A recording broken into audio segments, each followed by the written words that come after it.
Atos, capítulo de número 3. Quem encontrou, diz a palavra: Pedro e João subiam juntos para o templo na hora da oração. Amém. One day, Peter and John. Oh my God. É que tem uma Bíblia em inglês aqui. Oh yes. We're going up to the temple at a time of prayer. Oh God. Esse é o texto, essa é a base da nossa caminhada.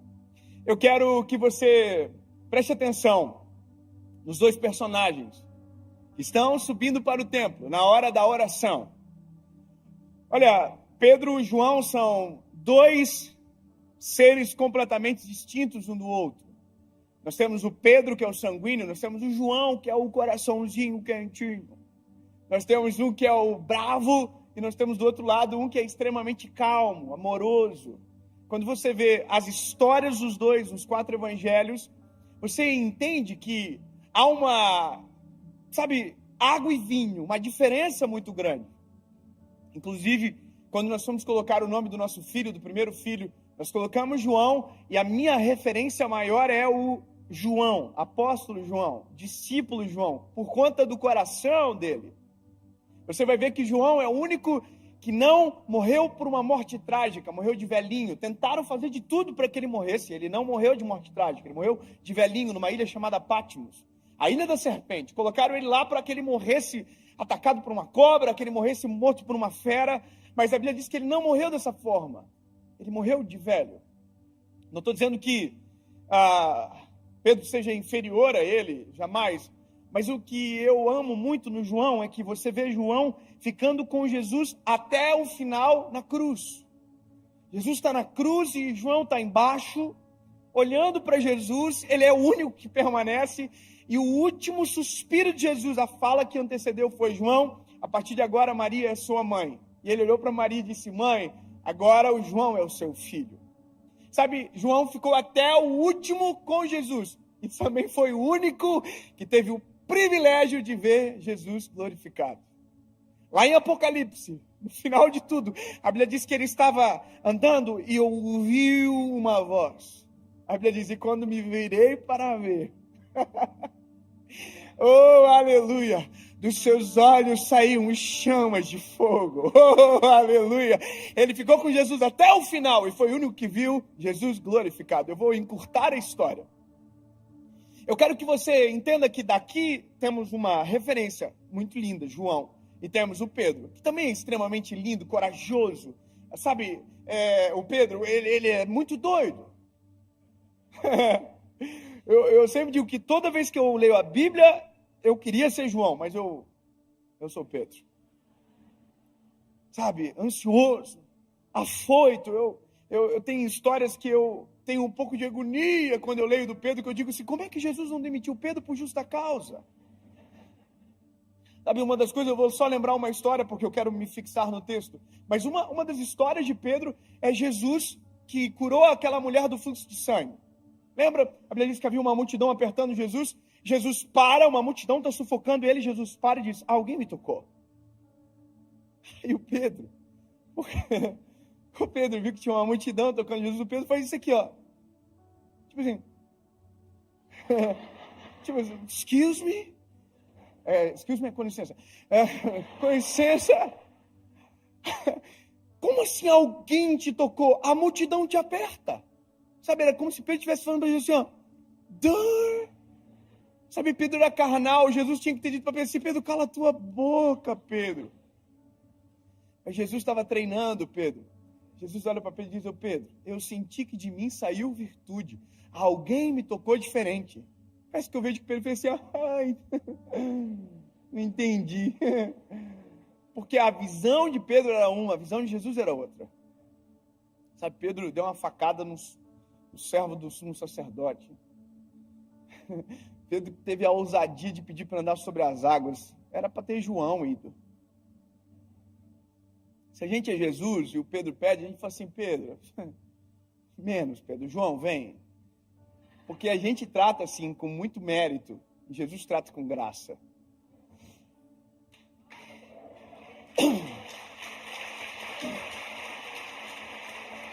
E sabe, o que eu acho lindo é porque agora, aqui, o paradoxo, a água e o vinho estão juntos. Indo para o templo, na hora da oração.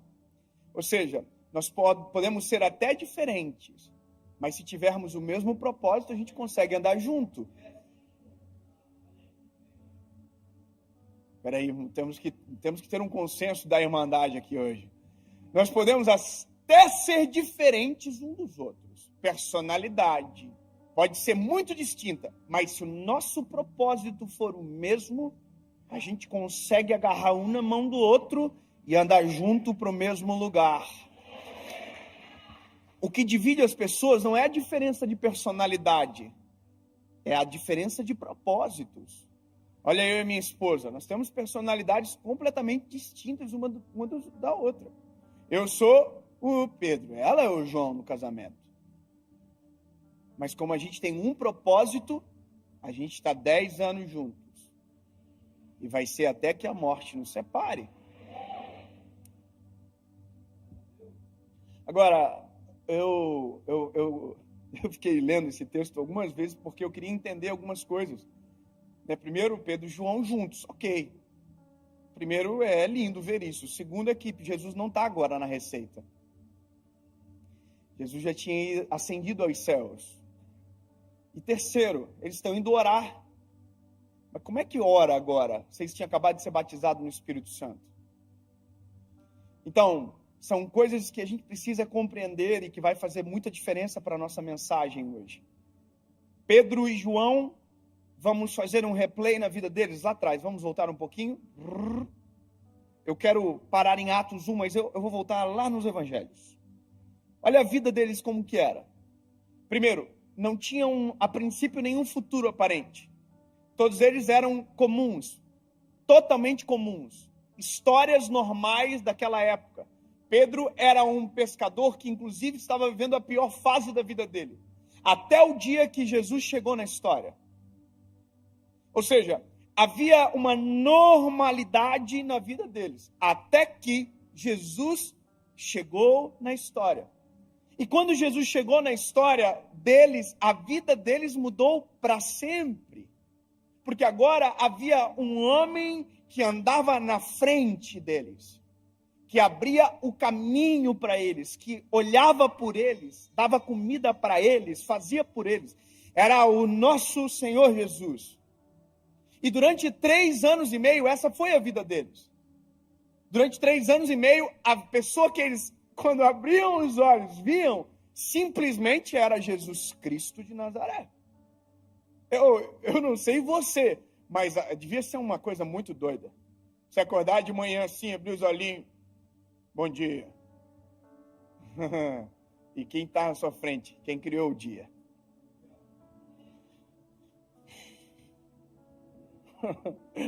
Porque tudo veio dele. Sabe, imagina o que era ouvir a pregação da palavra pela palavra. Porque a Bíblia diz, no princípio era o verbo era Deus, o verbo estava com Deus, e o verbo desceu e se fez carne. Então Jesus era a palavra pregando a palavra. Então é muito doido, a cena que eles viveram, o impacto que eles receberam era grande demais. Andavam com Jesus, olha, acabou a comida. Sério? O que vamos fazer? Jesus multiplica pão, peixe, transforma água em vinho. Que confusão! Tempestade. O que vamos fazer? Jesus anda por cima de qualquer tempestade. Então, durante 3 anos e meio, eles foram expostos a uma vida radical, sabe, de milagres extraordinários, de poder, de glória. E, de repente, Jesus diz, tchau. Eu vou vos preparar um lugar. E da mesma maneira que eu voltarei para buscar vocês. E aí Jesus diz o seguinte, mas eu não vos deixarei sozinhos. Oh, aleluia. quanta sensibilidade de Jesus em olhar para eles e dizer assim, se vocês ficarem sozinhos agora, vocês não vai rolar. E essa promessa não era para eles somente, era para nós todos. Sabe, então Jesus diz, eu não vos deixarei só, eu enviarei o meu Consolador, que estará com vocês todos os dias, e vos fará lembrar de tudo que eu fiz. Aí a Bíblia diz o seguinte, ele vai além, e em meu nome, vocês farão obras maiores do que estas. Aí você tem que imaginar os discípulos assim, fazendo um recapitulando de história de 3 anos e meio para trás, imaginando tudo que Jesus fez. Imagina assim, olhando para você, maior do que isso, não vai rolar não. É que eles ainda não conheciam aquilo que o Senhor havia de derramar sobre eles. E aí, a Bíblia diz que Jesus morre na cruz, ao 3º dia ele ressuscita, ele peregrina por mais um período de tempo muito curto, para coisas pontuais, e ascende aos céus. E Atos começa com Cristo ascendendo aos céus. E essa é a história que nos dá a entrada para o que nós acabamos de ler. Só que tem um detalhe muito importante.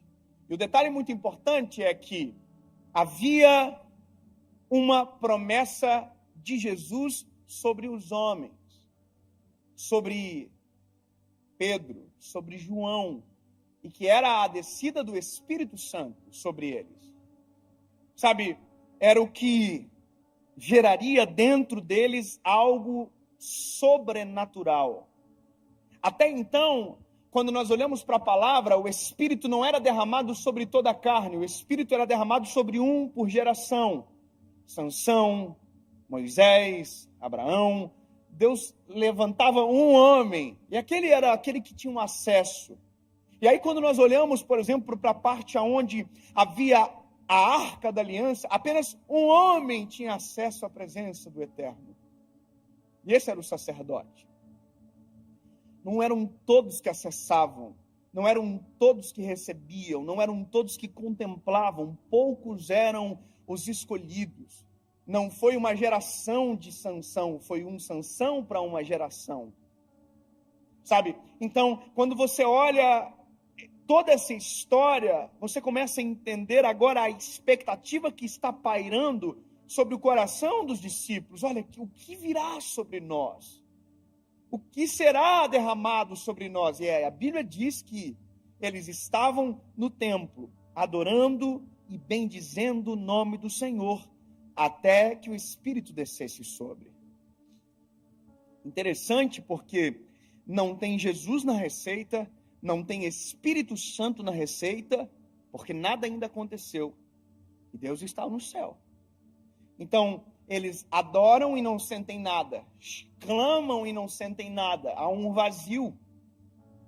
Se a gente imaginar, existe um eco, um limbo da resposta, da voz. Imagina o que foi para eles permanecerem, sendo que 3 anos e meio eles acordavam e Jesus estava ali. Imagina o que foi para eles saber que a próxima tempestade que eles entrassem não teria possibilidade de Jesus vir andando sobre as águas, porque agora Jesus não estava mais ali. Havia um senso de responsabilidade, como a gente precisa do Espírito, disso que ele prometeu logo, porque senão a gente vai padecer, porque agora a nossa vida depende disso. E aí a Bíblia diz que eles estavam no tempo todo dia, adorando e bendizendo o nome do Senhor, até que Atos capítulo 2 chega na nossa história, que é para nós também. Estavam todos reunidos no mesmo lugar. Quando de repente um vento impetuoso encheu a casa onde eles estavam assentados, e foram ouvidas línguas repartidas como que de fogo. E todos que ali estavam foram cheios do Espírito Santo de Deus. Tem gente do manto aqui? Vai fazer muita diferença. Tem alguém do manto aqui? Tem alguém aqui que fala pelo menos uns 3 idiomas de língua estranha? Assim, uns 4? Sabe, eu quero que você entenda essa experiência. Eles foram batizados no Espírito Santo. Imagina a loucura. Pela primeira vez, nunca viram ninguém manifestando a presença daquele jeito. De repente, é eles que estão aqui, ó. A Bíblia diz que a coisa era muito doida, era uma loucura. Sabe, não dava para compreender a ponto de quem estava fora pensar que quem estava dentro estava embriagado. Agora, olha que doideira. Eles viveram uma epifania, uma experiência espiritual absurda. E agora, o que acontece depois? Agora entra a pregação. Eu quero começar a pregar agora. O que acontece depois? Vou dizer para nós, às vezes, o que acontece. A gente é assim, ó. A gente não vem muitas vezes para o culto. Toma. Aí, às vezes, não tem muita comunhão com Deus. Aí tem um dia que a gente sente a presença de Deus como nunca. Vai chorando no carro embora. Oh, que coisa boa. E nunca mais volta. Porque na nossa cabeça a gente tem um depósito. E a partir do momento que o depósito está cheio, a gente não precisa mais voltar para reabastecer. É como se fosse uma gasolina infinita que não é. A gente precisa de comunhão, né? Então, se a gente fosse o Pedro e João, batizado do Espírito Santo, precisa orar por um mês, não precisa nada. Vamos para casa, vamos ficar em boa, de férias. E acabou. Só que o que me irrita é que o Pedro e João são tão crentes que eles estão indo para o templo na hora da oração. Eles acabaram de estar no manto, acabaram de ver 3.000 almas aceitando a Cristo como Salvador, e eles estão assim, vamos para o templo? Bora, vamos orar. Mas por quê? Porque quanto mais a gente tem, mais a gente quer ter.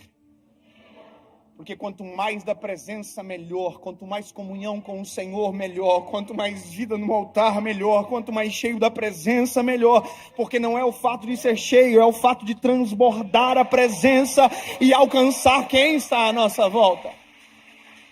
Sabe, então, quando nós recebemos o Espírito Santo, de verdade, veja, de verdade, nossa vida se altera. Eu vou te dizer, nós temos algumas expectativas que são equivocadas sobre a descida do Espírito Santo. Sobre nós recebermos o Espírito Santo, de verdade. Eu sou de uma família cristã, de uma tradição cristã evangélica. Eu pertenço a uma igreja desde quando eu era criança até hoje. E confesso a vocês que tive perspectivas equivocadas sobre o evangelho a partir dessa experiência religiosa. Em alguns momentos, me foi ofuscado algumas coisas, e não foi maldade, inocência. Porque na nossa cabeça, quando nós recebemos o Espírito Santo, quando nós, somos cheios da glória de Deus, nos dá a impressão que somos melhores do que alguém. Nos dá a impressão que nós vamos para um outro andar da vida. E a gente fica, se não cuidar, soberbo. A gente olha para as pessoas assim, ó. Sou mais santo que você. Sou melhor que você. Eu não me misturo. Tem gente que não entendeu de verdade o que é ser cheio do Espírito Santo ainda. Eu vou falar, tem gente que acha que ser cheio do Espírito Santo é falar 200 idiomas de língua estranha. Não é. Tem gente que acha que ser cheio do Espírito Santo é aquele que dá glória e deu mais alto. Não é. E isso eu vou te falar uma coisa que é bem verdade. Eu sou do manto. Eu sou bocudo na igreja, irmão. Eu não consigo ficar... Eu quase perco a voz no louvor e eu não sei cantar. Talvez seja por isso, né? Mas tem gente na igreja que é quietinho. Você já viu? Tem gente que é...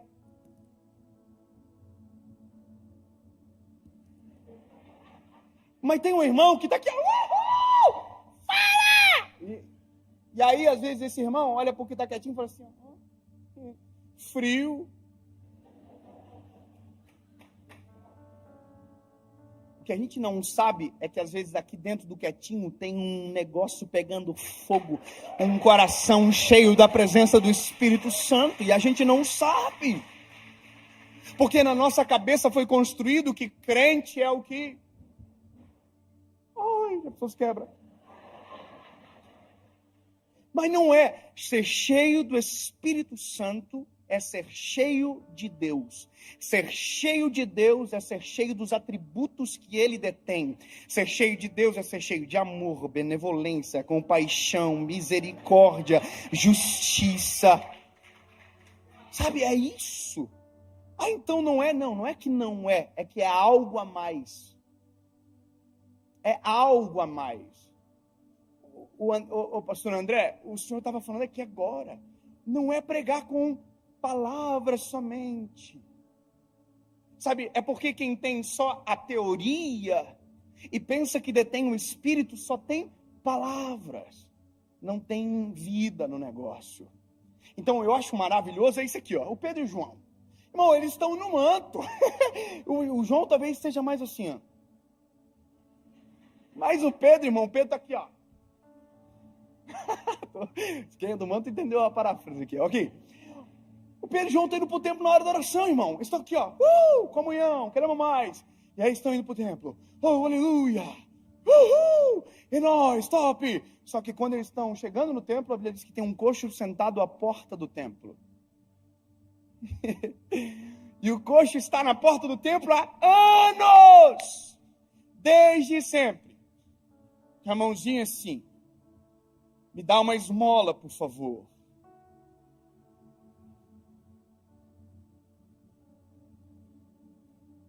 Só que o Pedro e o João estão cheios do Espírito Santo, irmão. Eles têm negócio para acontecer na igreja agora. O compromisso deles é lá dentro, eles vão orar. Não é verdade? Não tem nada que ficar olhando para o lado, não. Meu compromisso é com a palavra. Não, seu compromisso é com o próximo. O compromisso de quem está cheio do Espírito Santo é com a vontade do Senhor. E quem tem o Espírito Santo tem empatia, tem olhar clínico sobre os cenários. Eu vou te dizer uma coisa de verdade. Nós não somos empáticos de verdade, não. A gente diz que é, mas a gente não é. A gente fala que, oi, tudo bem? Mas ninguém ouve a resposta. Seja sincero. Quantas vezes por dia a gente fala, hey, how are you? Mas a gente não quer a resposta. Quantas vezes por dia a gente fala, oi, tudo bem? E ninguém para ouvir a resposta. Se eu te falar uma coisa, você vai ficar maluco. Mas você sabia que tem gente na igreja que está sentado do seu lado agora? E que se no início do culto, você tivesse olhado nos olhos dela e dissesse assim, está tudo bem? Provavelmente você ia estar com ela abraçada até agora, orando por alguma causa da vida dela. E a gente não faz porque a gente entra no modo do automático. Porque na nossa cabeça, algumas coisas se perdem ao longo da caminhada. Isso é triste, porém normal. A gente, na verdade, não se importa tanto como diz que se importa. Sabe, eu vou falar uma coisa, eu tive uma experiência um tempo atrás, eu fiquei muito constrangido naquele dia. E eu vi que eu precisava refazer alguns pontos da minha vida. Por isso que eu digo, a mensagem sempre bate aqui primeiro. Eu estava no aeroporto de Congonhas, numa sala que tem lá, e aí eu cheguei para a menina do café, que atende o café, eu falei, oi, tudo bom, Melinda? Eu chamo assim todo mundo, oi, Melinda, toma, velho. Falei, tudo bem? Aí ela falou, tudo bem. E assim, meio envergonhada. Eu falei, vê um café. Quando ela saiu, a resposta dela ficou no meu consciente. Ela fez assim, tudo bem, sabe? Então, quando ela estava fazendo o café, o Espírito Santo falou comigo, pergunta para ela de novo. E espere a resposta. Não interrompa. Quando ela voltou com um cafezinho na mão, eu falei para ela, minha linda, olha para mim, tá tudo bem de verdade? Quando eu perguntei isso, tá tudo bem de verdade? Ela se desmanchou de chorar na hora. A lágrima começou a correr, ela disse, eu perdi meu esposo. Eu passei a noite inteira tentando encontrar uma pregação para que eu pudesse entender que propósito Deus tem em levar o meu marido. Sabe, eu estava olhando para ela assim com uma cara de idiota. Eu falei, pô, mas a gente é ruim. Meu Deus, quantas vezes por dia nós poderíamos ser uma ferramenta de Deus na vida de alguém se simplesmente fosse mais parecido com o Senhor e se realmente o Espírito Santo habita em nós, quanto mais clínico seria o nosso olhar sobre a vida. Irmão, eu me lembro que eu falei assim, sai daí de trás do balcão, menino, vamos conversar. Sabe, eu vou poupá-los da história, mas eu quero que você entenda que o Espírito Santo muda de verdade. Então o Espírito Santo não faz você ser melhor do que ninguém. O Espírito Santo não faz você se achar mais santo. Eu não me misturo, pelo contrário, a Bíblia diz que Jesus, porque era Deus, tinha o poder para entrar em qualquer lugar e transformar o ambiente. Qual é o propósito da luz se não for dissipar as trevas? Eu não me misturo. Bom, calma aí. Se você não está só forte o suficiente, não vá. Mas se você for cheio do Espírito Santo, você pode ser uma resposta. Então, a interpretação ela é subjetiva aqui. Mas olha, eu quero ir para o Pedro e para o João.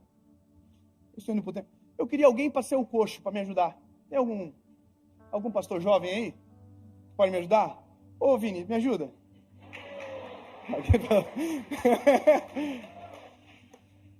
Ô, Vini, vem cá, Vini. Ô, Vini, vai ser o coxo, mas é só aqui, é só mera interpretação. Ô, Vini, vem cá. Você vai ser o coxo, tá? Você já interpretou assim teatro na igreja? Você senta aqui. É meio ruim, né? Senta aqui, pai. Aqui, senta aqui.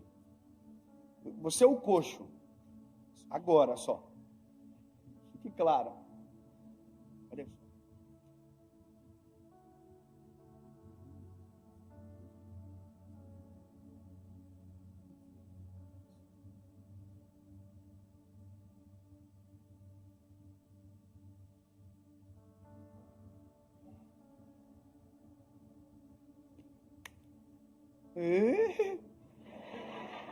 Banda de curiosos.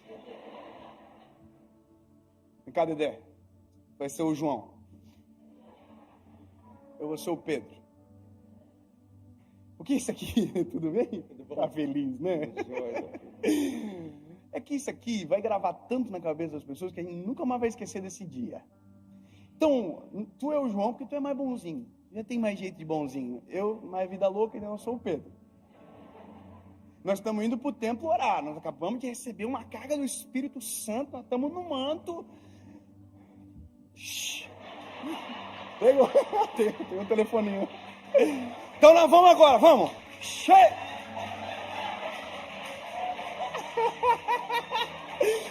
Aí a Bíblia diz que quando a gente estiver chegando na porta do templo, tem um coxo. Que o coxo vai estar com a mãozinha assim, cabecinha baixinha assim, falando assim, dá uma esmola, por favor. Dá uma esmola. Tá bom? Quando a gente chegar perto, ele vai falar, ali foi só um ensaio, bora. Estamos chegando. Dá uma esmola, por favor. Aqui é uma coisa que a gente tem que decidir. Ou a gente vai para o compromisso, está lá dentro, ou a gente entende que tem um compromisso mais importante para aqui agora, aqui fora. Sabe? Lá a gente vai ter que descobrir, ou a gente vai pela reputação, porque o que vão dizer se eu não for, ou a gente fica aqui fora para resolver aquilo que é o chamado de Deus sobre nós para aquele momento agora. Então vamos mais perto para nós não cansar.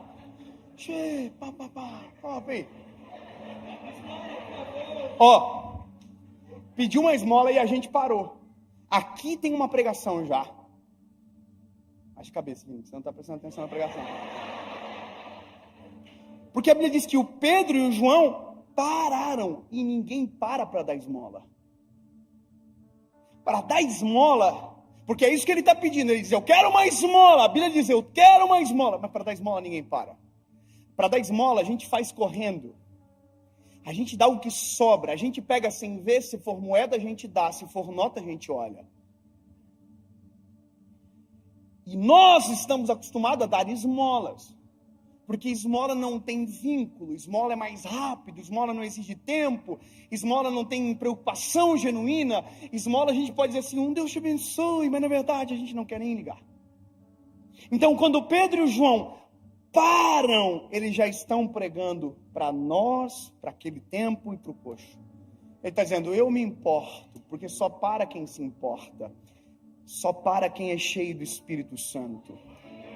Sabe, e aí a gente diz um negócio, João, a gente olha para o coxo e fala assim, olha para nós. Uau! Sabe, eu estou dizendo para você assim, não há diferença entre eu e você. Olha nos olhos, você já viu que gente que tem senso de inferioridade não consegue olhar ninguém nos olhos? Por quê? Porque a pessoa se sente inferior. Você sabia que até no cumprimento a gente consegue fazer alguém se sentir inferior? Você sabia que na nossa forma de tratar a gente consegue fazer alguém se sentir inferior? A gente consegue fazer se sentir importante, se sentir inferior do jeito que a gente quiser, numa fala, num olhar, numa pegada de mão. Você sabia que se eu pego a mão de alguém e eu viro a mão dela para baixo, eu estou falando assim, eu sou superior a você? Você já viu o presidente dos Estados Unidos aqui, o ex? Como ele fazia? Ele fazia assim, ó. Sabe o que é isso? Eu sou mais importante. Isso é uma linguagem silenciosa. Quando eu digo que nós somos iguais, a gente pega a mão assim. Quando eu me sinto inferior a você, eu sempre faço assim. Entende? E quando eu não olho nos teus olhos, eu estou dizendo, eu não tenho essa liberdade. Só que por isso que eu acho que é interessante, porque o Pedro João diz, para quem está pedindo esmola sentado no chão, olha para nós. E agora vai ficar frustrante para o coxo. Ele vai dizer, nós não temos prata nem ouro, mas o que temos te damos. Aleluia. André, eu vou liberar o senhor, porque o senhor não é pastor, senão eu vou ficar chateando, eu quero que o senhor fique com a Cacilá. Vou ficar só com o coxo. Eu só queria que viesse comigo no manto aqui. Obrigado, tá, André? Vai voltar, né, João? Vou ficar sozinho aqui, porque aqui vai demorar. Eu não quero que você... Mas obrigado, tá? Nós não temos prata nem ouro. Aí o coxo faz assim, eita. Sabe, aqui tem uma mensagem muito silenciosa também. Porque o coxo não estava pedindo prata e ouro. O coxo estava pedindo esmola. Sabe, isso demonstra que existe uma distância muito grande entre desejo e necessidade. Sabe, desejo é o que eu penso que preciso, necessidade é o que eu necessito e às vezes não sei dizer com palavras. Sabe, às vezes tem gente que vem aqui no altar e diz, Jesus, eu preciso de uma casa maior, sendo que precisava de um lar estruturado que caberia em qualquer casa. Sabe, às vezes o nosso desejo é a necessidade é totalmente diferente. Ai, Senhor, eu preciso colocar meu filho no colégio melhor. Não, às vezes você precisa ser um pai melhor. Sabe, a gente coloca em detrimento de algo que não é a realidade, às vezes só para ofuscar. Então, o coxo pensa que precisa de esmola. Então, por isso que Pedro e João diz, nós não temos prata nem ouro. Ele está dizendo, nem tudo que você pode pensar que é o seu desejo é o que nós vamos te dar. Porque não é o que você deseja, é o que você precisa. Para pensar que esse coxo era levado à porta todos os dias. Sabe o que é isso? Todos os dias tinha alguém, dava para ele o que ele desejava, mas nunca o que ele precisava. Ele precisava era andar, não era ser carregado. E a gente gosta às vezes de carregar do que ensinar a andar. Porque a assistência dá crédito. Sabe, levar para a porta às vezes pode ser até mais confortável. Eu sou encantado nesses dois meninos, porque eles estão tão cheios do Espírito Santo, que eles olharam a mais isso. Nem prata nem ouro nós temos para te dar, mas o que temos, isso te damos. Levanta e anda.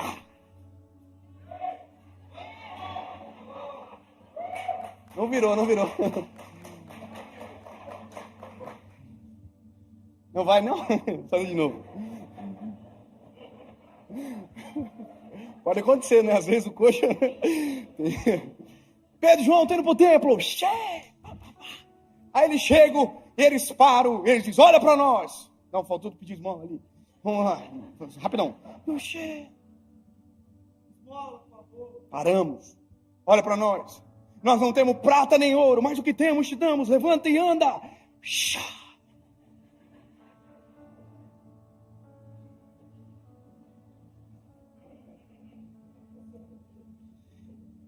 Gente, a gente tinha uma rixa antiga, não é, né, Vini? Não, brincadeira. Ô, Vini, coxo, sorry. Eu sei que você não está levantando isso, você está certo em não levantar. Quem está errado é eu. Na verdade, quem está errado é a gente, que acha que só com palavra resolve a vida dos outros. Levanta e anda. E aí? Jesus te ama. E aí? Já sabia? E aí, irmão? É só palavra mesmo? É só teoria? Eu quero dizer para você que uma das coisas que o Espírito Santo provoca em nós é ser como Jesus é. Quando eu olho para aquela parábola do bom samaritano, a Bíblia diz que o Senhor desceu do seu cavalo, abaixou na altura daquele que estava caído ao chão, atou as feridas, aleluia, colocou no seu cavalo, levou para uma estalagem, pagou a conta e disse: eu vou voltar, e se tiver mais algo para pagar, eu pago.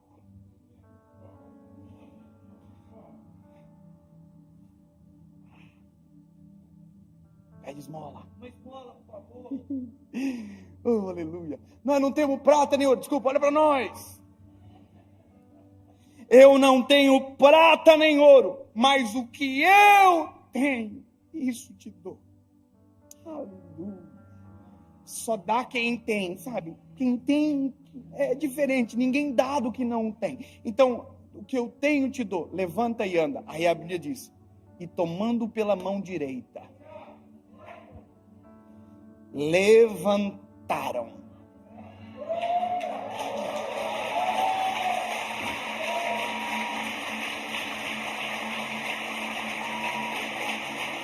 Obrigado, Pai.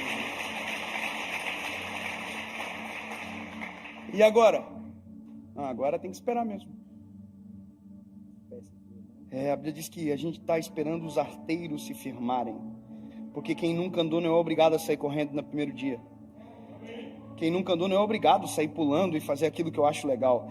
Tem gente que chega agora, a gente quer que ele seja no mesmo nível espiritual, a gente cobra dele, mas não. Cada um tem o seu tempo e a sua velocidade. O importante é que tem a gente para suportar na caminhada. Ó. Você acha que dá para dar um passinho? Então vamos embora. Boa. Sabe, isso consiste o Evangelho. O Evangelho não é palavras, é gestos e atitudes. Sabe, João capítulo 3, versículo 16 diz: porque Deus amou o mundo de tal maneira que entregou o seu Filho. Aí 1 João capítulo 3, versículo 18, ele diz: filhos, não amem só com palavras, mas com gestos e atitudes. Sabe, o amor de Jesus consiste em caminhar com quem precisa de força para permanecer de pé. Aí vai chegar um momento que eu vou olhar para você, e isso também consiste o Evangelho. E aí, consegue andar? Então agora, anda você. Mas se passar por uma porta e tiver um coxo, passa pelo coxo mesmo que eu fiz por você.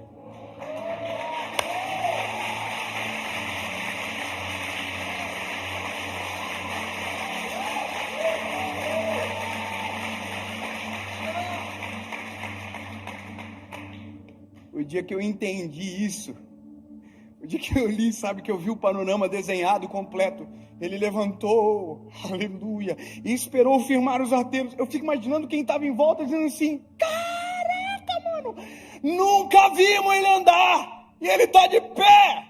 Aí a Bíblia diz que o coxo está aqui, ó.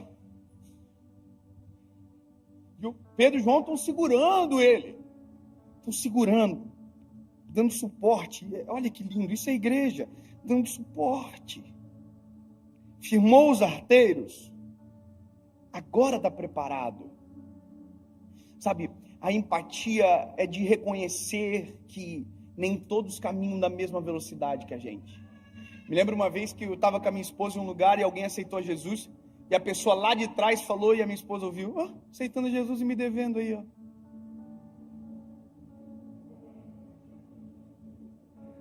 A gente aceita a misericórdia sobre nós, mas não queremos a misericórdia sobre ninguém. Sabe, o dia que eu entendi, e eu quero caminhar para concluir essa palavra, é o que acontece depois. O que acontece depois continua uma grande pregação.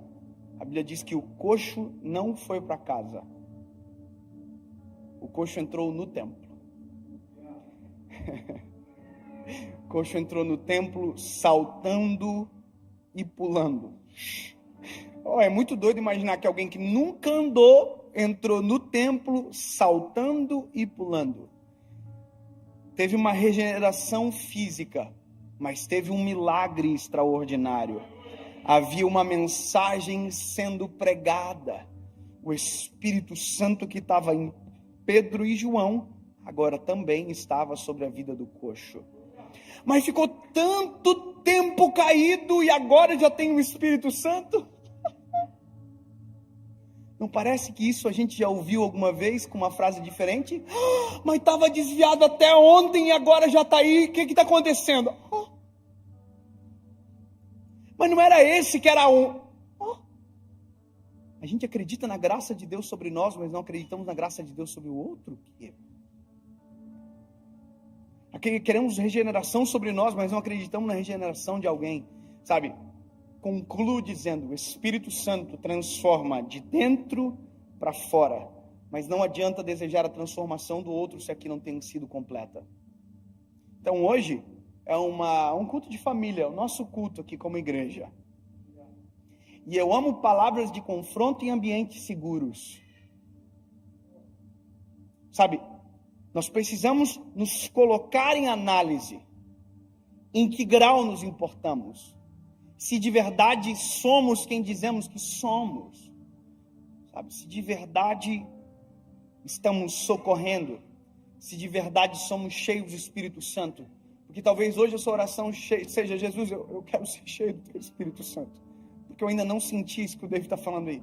Esse amor, essa paixão, eu ainda não senti. Eu vou falar uma coisa para vocês aqui. Quarta-feira, eu estava aqui e eu vi aquela multidão aceitando a Jesus. Eu não sei com quem eu estava falando ontem, mas eu não consigo explicar a minha sensação, porque não é minha. É o Espírito Santo que habita em nós, que faz a gente sentir coisas que são impensáveis, um amor que constrange, mas não é meu, porque eu não tenho essa habilidade de amar sozinho. Se não for o Espírito Santo, irmão, eu sou ruim de dar raiva, se não fosse o Espírito Santo. Entende? O Espírito Santo dentro. Então hoje é um dia de análise, é um dia de colocar em xeque o nosso coração, em xeque o nosso evangelho que a gente carrega, em xeque nós como igreja, em xeque nós como seres humanos. Nós precisamos desse amor do Espírito Santo, para que não sejamos aqueles que apontam o dedo, atacam a pedra, ao invés daquele que ajuda.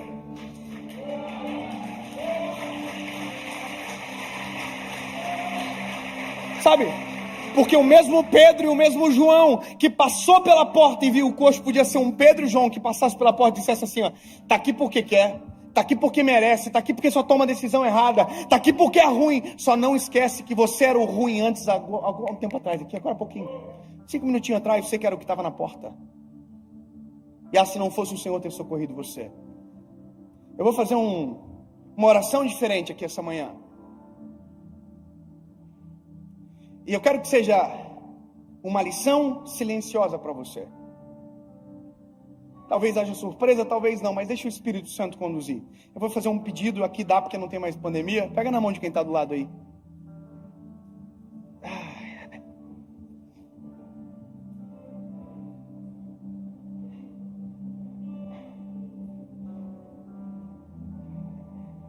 Sabe, eu vou fazer 2 perguntas, um apelo, obviamente. E eu quero que você ouça, tome a sua decisão e tome uma atitude. Sabe, se você está aqui hoje, essa manhã, e talvez você, nessa manhã, não é o Pedro e o João ainda. Você não está em posição de quem quer ajudar ou pode ajudar ainda. Talvez você seja o que precisa de ajuda. Porque por mais que a gente não pregou sobre, mas resbala alguma coisa sempre. Talvez você ouviu na mensagem dizendo desejo e necessidade, você pensava que precisava de algo, sendo que na verdade precisa de outra coisa. Sabe, se dentro do teu coração hoje paira uma dúvida, sabe, sobre o seu futuro, sobre quem você é, ouça o que eu estou te falando aqui. Se você nunca tomou a decisão de se entregar a Jesus, talvez seja essa oportunidade especial para você. Nunca decidiu por Cristo, hoje seja a sua vez. Talvez você nunca ouviu, há muito tempo não ouviu um convite para voltar para casa, e você está longe de casa. Você quer voltar a ser esse Pedro, esse João que um dia você já foi, mas alguma coisa aconteceu no caminho e você foi embora. Eu vou fazer uma terceira pergunta. E a terceira pergunta, ela impacta também quem está perto de você. Se você precisa de um socorro urgente, mas talvez quando você entrou aqui, ninguém te perguntou, quem está do teu lado não sabe. 3 perguntas, uma resposta. Dave, eu preciso de um socorro. Dave, eu quero tomar decisão, quero voltar para Jesus. Como eu digo sim? É bem simples, fecha os olhos, pegadinho de mão. Talvez você constranja quem está perto de você agora, mas não tem problema. Isso é o evangelho na prática. Você vai apertar a mão da pessoa que está do seu lado, você vai escolher alguém ou da direita ou da esquerda. E se você tem que dizer sim, vai apertar a mão assim, 1, 2, 3, só isso. Estou passando por um perrengue, eu preciso de oração, preciso de ajuda. Aperta a mão, 1, 2, 3. Preciso voltar para Jesus hoje. 1, 2, 3. Preciso tomar a decisão por Cristo. Nunca fiz, hoje é o meu dia. Cansei de viver igual. 1, 2, 3. Pode fazer isso agora. Se alguém apertou a sua mão, abrace ela assim, coloque a mão sobre os ombros dela, por favor. Isso.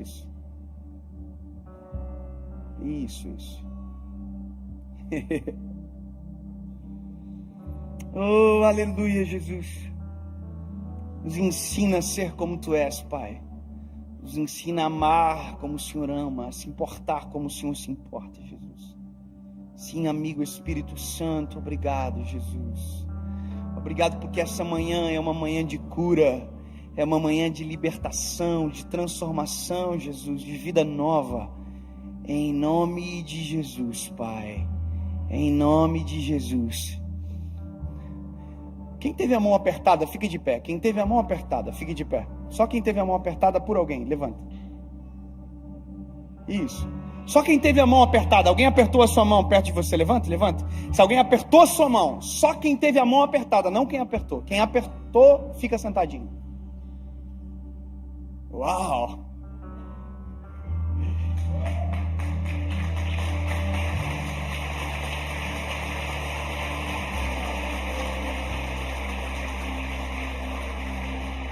Agora, lembra da pregação? Você estava comigo aqui? E tomando pela mão direita. Quem apertou essa mão? Pega ele pela mão direita, assim, ó. Levanta ele, levanta. Isso. Oh, aleluia! Levando pela mão direita. Oh, aleluia! E os arteiros se firmam. E a força vem sobre as pernas. O coração, você quer aceitar isso para frente? Quem apertou a sua mão agora, pega pela mãozinha dela, diga, vamos lá para frente, vamos receber a oração junto, vamos para frente como igreja, isso,